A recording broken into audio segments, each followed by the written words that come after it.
Hello friends, welcome back to my channel bio science 2.0। आज हम botany का point सवाल पढ़ने वाले हैं जो हमारे लिए बहुत इम्पोर्टेंट है। सवाल से फ्रेंड्स बहुत सारे क्वेश्चंस पूछे जाते हैं, उसके टाइप्स के बारे में भी पूछे जाते हैं, इसके अंतर्गत कौन सी एनिमल्स आते हैं उन सभी के बारे में भी क्वेश्चन पूछे जाते हैं।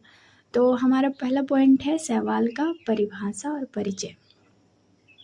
परिभाषा क्या है? शैवाल सरल थैलोफाइटा समूह के स्वपोषी यानी आउटरटॉफिक पौधे हैं। इनका शरीर जड़, तना और पत्तियों में विभाजित नहीं होता। थैलस, इसमें संवहन ऊतक यानी जाइलम और फ्लोएम का अभाव होता है। मुख्य लक्षण क्या होते हैं इसके? तो फ्रेंड्स, इसका जो मुख्य लक्षण है वो आवास यानी कि आवास की बात करें तो मुख्य रूप से जलीय, अलवड़ीय और समुद्री कुछ नम इस मिट्टी, चट्टानों और पेड़ों की छालों पर पाए जाते हैं। कोशिका भित्ति, तो शैवाल में सेलुलोज की बनी कोशिका भित्ति होती है। भोजन संचय की बात करें तो मुख्य रूप से स्टार्च के रूप में होती है। और इसके प्रजनन की बात करें तो प्रजनन 3 प्रकार का होता है: कैक, विखंडन और फिजन। कैक प्रकार में विखंडन और फिजन का तरह से होता है। और अलैंगिक में जो स्पोर द्वारा होता है। लैंगिक में आइसोगैमी, एनाइसोगैमी और ओगैमी 3 प्रकार का ये होता है। यानी कि अगर पूछा जाएगा कि शैवाल में कौन कौन से प्रजनन क्रियाएं होती हैं तो वो होगी वेजिटेटिव, एसेक्सुअल, सेक्सुअल। वेजिटेटिव में 2 होगा, फ्रेगमेंटेशन और फिजन। और एसेक्सुअल में जो स्पोर होगा और सेक्सुअल में आइसोगैमस, एनाइसोगैमस और ओगैमस। अब हम बात करते हैं इसके क्लासिफिकेशंस के बारे में। तो फ्रेंड्स, क्लासिफिकेशंस के बारे में अगर हम देखें तो शैवाल का जो वर्गीकरण है उसको F.E. फ्रीटस ने पहली बार वर्गीकृत किया था। इसके पिगमेंट के अनुसार इसको विभाजित किया था। शैवाल में फ्रेंड्स 3 प्रकार के क्लासेस होते हैं। पहला होता है क्लोरोफाइसी, दूसरा होता है फियोफाइसी और तीसरा होता है रोडोफाइसी। क्लोरोफाइसी से क्वेश्चन बहुत पूछे जाते हैं, जैसे ये हरा शैवाल है, क्लोरो मतलब हरा शैवाल, इसमें क्लोरोफिल ए और बी पाया जाता है पिगमेंट, और इसमें संचित भोजन स्टार्च होता है। फियोफाइसी की बात करें तो भूरा शैवाल, क्लोरोफिल ए और सी, फ्यूकोजैंथिन होता है, मैनीटोल, लेमेरियन इसका संचित भोजन है। रोडोफाइसी की बात करें तो ये लाल शैवाल है, क्लोरोफिल ए और डी, फाइको एरिथ्रिन और फ्लोरिडियन स्टार्च इसके अंतर्गत पाया जाता है। तो ये भी मोस्ट इम्पोर्टेंट पॉइंट्स है। अब हम बात करते हैं कुछ इसके उदाहरण यानी कि महत्वपूर्ण उदाहरण और उसके इम्पोर्टेंस के बारे में। जैसे भोजन के रूप में हम क्या क्या लेते हैं शैवाल में? पोरफायरा यानी पोरफायरा अल्वा सॉर्गेसम जापान में लिया जाता है। आयोडीन के स्रोत में लेमिनेरिया फ्यूकस भूरे शैवाल में होता है। अगर जिसमें जेलेडियम ग्रेसिलेरिया से प्राप्त होता है। ये प्रयोगशाला में कल्चर मीडिया के रूप में प्रयोग किया जाता है। औषधि की बात करें तो क्लोरेला में क्लोरेलिन प्रतिजैविक प्राप्त किया जाता है। और अंतरिक्ष यात्रा जब यात्री जाते हैं ऊपर तो वो अपने साथ कुछ भोजन के स्रोत ले जाते हैं। क्लोरेला में ऑक्सीजन और भोजन के स्रोत मुख्य रूप से प्राप्त होते हैं। ये भी एक प्रकार का शैवाल है। अब बात करते हैं नाइट्रोजन स्थिरीकरण में फ्रेंड्स, इसमें नॉस्टॉक, एनाविना, नील हरे शैवाल आते हैं। तो ये इम्पोर्टेंट पॉइंट है। अब हम देखो इसके संभावित PYQ हम बात कर लेते हैं। देखो फ्रेंड्स, इसके मुख्य इम्पोर्टेंट पॉइंट क्या है? अगर किससे प्राप्त किया जाता है तो जेलेडियम और ग्रेसिलेरिया से, जेलेडियम और ग्रेसिलेरिया से अगर प्राप्त किया जाता है। नेक्स्ट क्वेश्चन है, शैवाल की कोशिका भित्ति किसकी बनी होती है? तो सेलुलोज की बनी होती है। सबसे सरल प्रकार का लैंगिक जनन किस में पाया जाता है? तो आइसोगैमस यूलोथ्रिक्स में। अंतरिक्ष अनुसंधान में किस शैवाल का प्रयोग किया जाता है? तो क्लोरेला का प्रयोग किया जाता है। नेक्स्ट पॉइंट है 5वां, शैवाल के अध्ययन को क्या कहते हैं? तो शैवाल के अध्ययन को फाइकोलॉजी या एल्गोलॉजी कहा जाता है। इसके कुछ महत्वपूर्ण बिंदु भी हैं, जैसे कि महत्वपूर्ण बिंदु कौन से हैं? तो फ्रेंड्स, हमारा जो इम्पोर्टेंट पॉइंट्स है, एम्फी फ्रांसिस को फाइकोलॉजी का पिता कहा जाता है। MOP लयंगर को भारतीय फाइकोलॉजी का पिता कहा जाता है। और नीले हरे शैवाल नीलहरे शैवाल प्रोकैरियोटिक और जबकि अन्य सभी शैवाल यूकैरियोटिक होते हैं। स्वर्गोसम को गल्फ वीट के नाम से भी जाना जाता है। तो ये है फ्रेंड्स कुछ महत्वपूर्ण पॉइंट्स हैं। देखो फ्रेंड्स कुछ महत्वपूर्ण इसकी सवाल हैं और उसके कुछ विशेष लक्षण हैं। जैसे स्पाइरोगाइरा है। स्पाइरोगाइरा में को सिल्क के नाम से भी जाना जाता है। इसमें स्पाइरल क्लोरोप्लास्ट पाया जाता है। कैरा है, इसमें स्टोन वॉल्ट भी कहा जाता है इसको। इसे मस्क क्रॉस भी कहा जाता है और इसमें लहसुन जैसी गंध आती है। और वॉलवॉक्स जो है कॉलोनियल शैवाल इसको कहा जाता है। यह कॉलोनी में रहता है। रोलिंग एल्गी भी कहते हैं। एक्टोकार्पस विषम तंतु में यह समुद्री शैवाल है जिसमें जीवन चक्र में पीढ़ी एकांतरण अल्टरनेशन ऑफ जनरेशन भी स्पष्ट रूप से दिखता है। चौथा है बैट्राकोस्पर्मम। ये फ्रॉन्ग स्पॉन एल्गी कहा जाता है। ये सामान्य रूप से पानी में पाया जाने वाला लाल शैवाल है। देखो फ्रेंड्स हम इसके जीवन चक्रों के बारे में पढ़ेंगे, यानी शैवालों के लाइफ साइकिल के बारे में। तो पहला पॉइंट है हैप्लॉन्टिक जीवन चक्र। हैप्लॉन्टिक जीवन चक्र किसके अंतर्गत आता है? तो ये क्लोरोफाइसी शैवाल में पाया जाता है।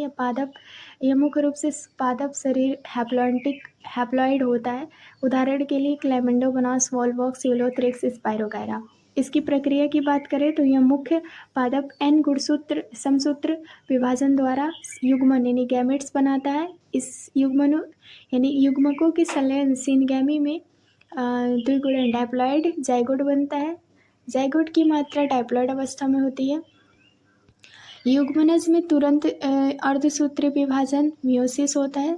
फिर उसमें अगुणित यानी हैप्लॉइड स्पोर्स बन जाते हैं और नया शैवाल विकसित हो जाता है। दूसरा पॉइंट है डिप्लॉन्टिक जीवन चक्र। डायप्लॉन्टिक तो यह चक्र उन शैवालों में मिलता है जो डायप्लॉइड होते हैं। जैसे फ्यूकस हो गया, फ्यूफाइसी का सदस्य है। डाइटम्स हो गया। मुख्य रूप से इसमें डायप्लॉइड, इनका जो शरीर होता है वो डायप्लॉइड होता है।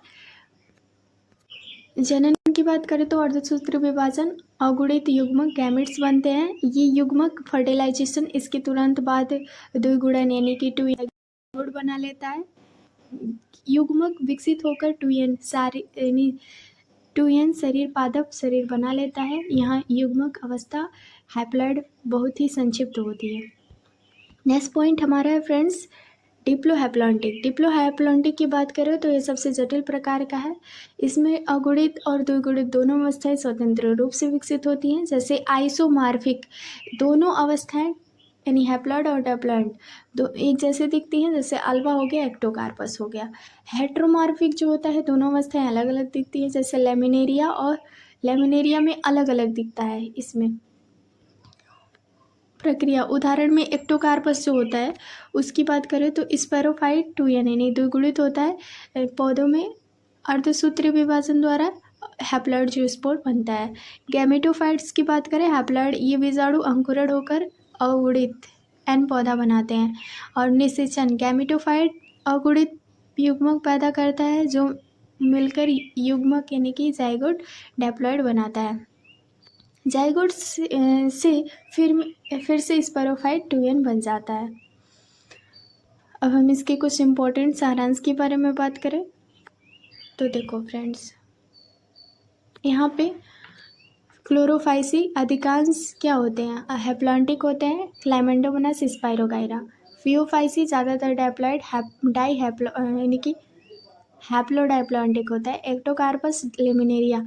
फियोफाइसी डायप्लॉन्टिक होता है, फ्यूकस। और रोडोफाइसी ट्राइफैसिक होता है, पॉलीसिफोनिया। तो ये इसके अंतर्गत आता है।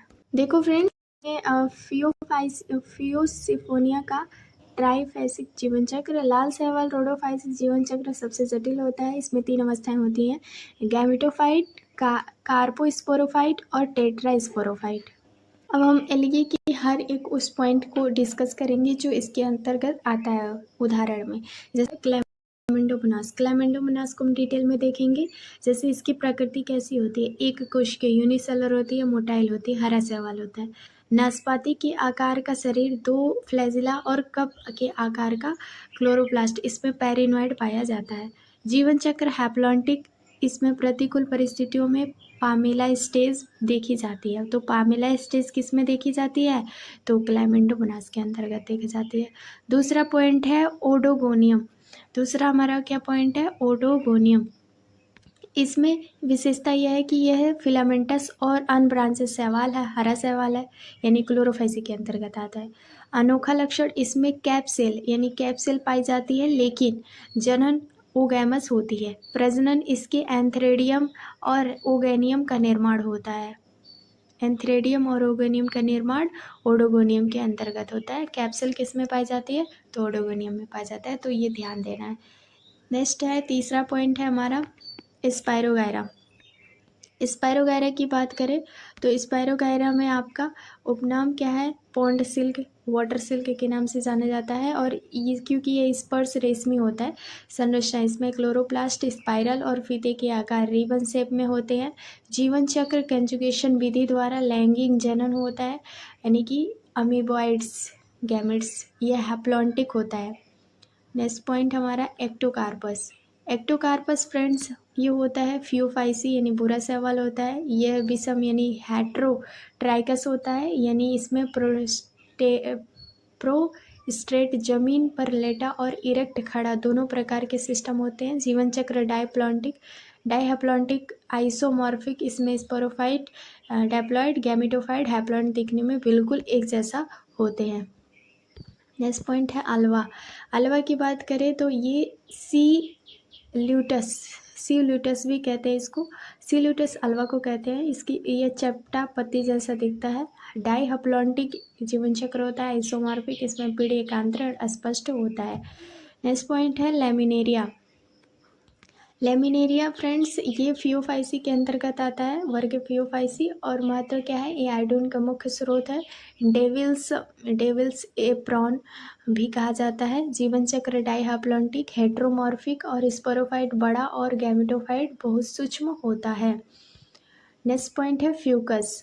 फ्यूकस की बात करें तो ये चट्टानों में जुड़ा हो रहने वाला भूरा शैवाल, इसमें एयर ब्लैडर पाए जाते हैं। इसमें तैरने में मदद करता है। जीवन चक्र है डाइहैप्लॉन्टिक यानी डैप्लॉन्टिक होता है, और हैप्लॉन्टिक नहीं डैप्लॉन्टिक होता है, टोयन कह सकते हैं। यह शैवालों का अपवाद है क्योंकि इसमें बहुकोशिकीय शरीर डैप्लॉइड होता है। पॉलीसिफोनिया हमारा 8वां पॉइंट है एल्गी का, जो वर्ग रोडोफाइसी में आता है। इसका जीवन चक्र सबसे जटिल ट्राइफेसिक होता है। इसकी अवस्थाएं 3 होती हैं। कौन कौन सी होती हैं? तो फ्रेंड्स इसकी अवस्थाएं 3 होती हैं। एक होता है गैमेटोफाइट, और एक होता है कार्पोस्पोरोफाइट, एक होता है टेट्रोस्पोरोफाइट। इसे डैप्लॉटिक जीवन चक्र का सबसे अच्छा उदाहरण माना जाता है, डायप्लोब्लॉन्टिक। तौर पे अगर हम क्लैमिडोमोनास की बात करें तो क्लोरोफाइसी क्लास का है, यूनिसेलुलर मोटाइल होता है, हैप्लॉन्टिक जीवन चक्र। ओडोगोनियम जो होता है क्लोरोफाइसी के अंतर्गत आता है, कैप्सेल कहा जाता है, हैप्लॉन्टिक होता है। स्पायरोगायरा क्लोरोफाइसी के अंतर्गत, स्पाइरल क्लोरोप्लास्ट, हैप्लॉन्टिक जीवन चक्र। एक्टोकार्पस फियोफाइसी है, इसका लक्षण हेट्रोट्राइकस होता है, जीवन चक्र डायप्लोप्लांटिक। अल्वा जो होता है क्लोरोफाइसी होता है, इसको सी ल्यूटिस कहते हैं, डायप्लोहैप्लॉन्टिक होता है इसका लक्ष्य जीवन चक्र। अब हम बात करते हैं लेमिनेरिया की। लेमिनेरिया जो होता है फियोफाइसी होता है, आयोडीन सोर्स है, डाइहैप्लॉन्टिक होता है। फ्यूकस और फियोफाइसी के अंतर्गत एयर ब्लैडर होता है, डायप्लॉन्टिक होता है। पॉलीसिफोनिया जो रोडोफाइसी होता है, ट्राइफेसिक और डायप्लॉन्टिक होता है।